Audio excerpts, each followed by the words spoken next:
Funny, kinu-question ang pagmamahal ni Paulo kay Kimi. Ginagamit nga lang ba ang kasikatan ng actress?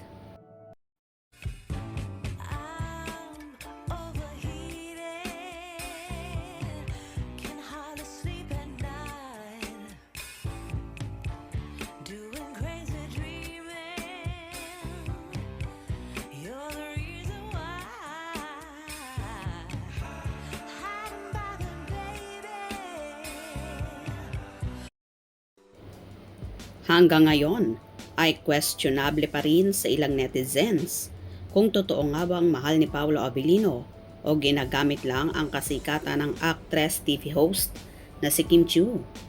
Kinuha namin ang opinyon ng ibang netizen, hindi Kim Pao fans.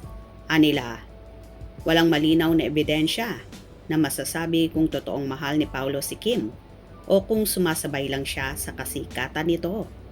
Ayon sa kanila, nabuo ang Kim Pao dahil sa projects like Lin Lang, kaya natural na may professional chemistry at promo strategy.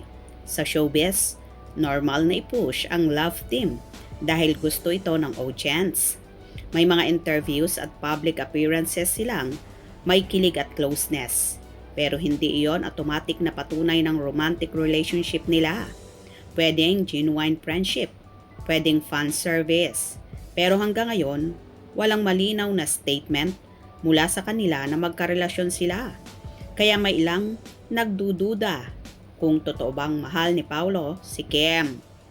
Napapansin din ng ilan na pag ipinapakita ni Kim si Paolo sa mga live streaming niya, parang laging seryosong aktor at hindi masayang kasama si Kim habang kilig na kilig ang actress.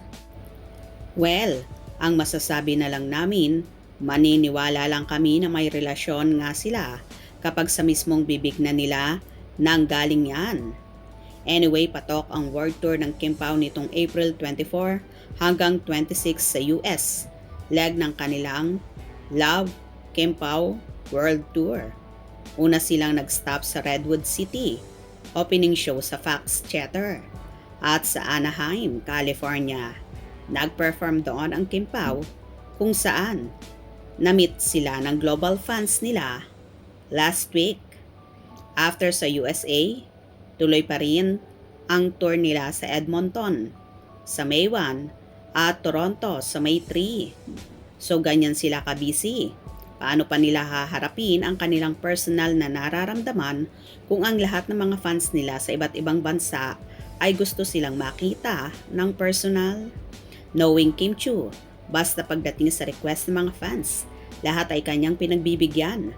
Kaya naman in return ay mahal na mahal siya ng mga ito at ipinagtatanggol hanggang dulo. Anyway, may kumalat naman video kung saan nagkaroon nga ng dinner date sina Kim at Paolo kasama ang ilang staff, kung saan nag-celebrate ulit siya ng second birthday niya at nag-blow pa ng candle. Kitang-kita naman sa mga lumabas na video na tameme lang si Paolo na para bang walang kagana-gana. Kaya naman ito ang napansin ng ilang netizens at ilang bashers. Kaya ngayon pinagdududahan ang aktor. Kayo ba? Ano ang magiging reaction nyo regarding dito? Hope you enjoyed. Please subscribe for more info.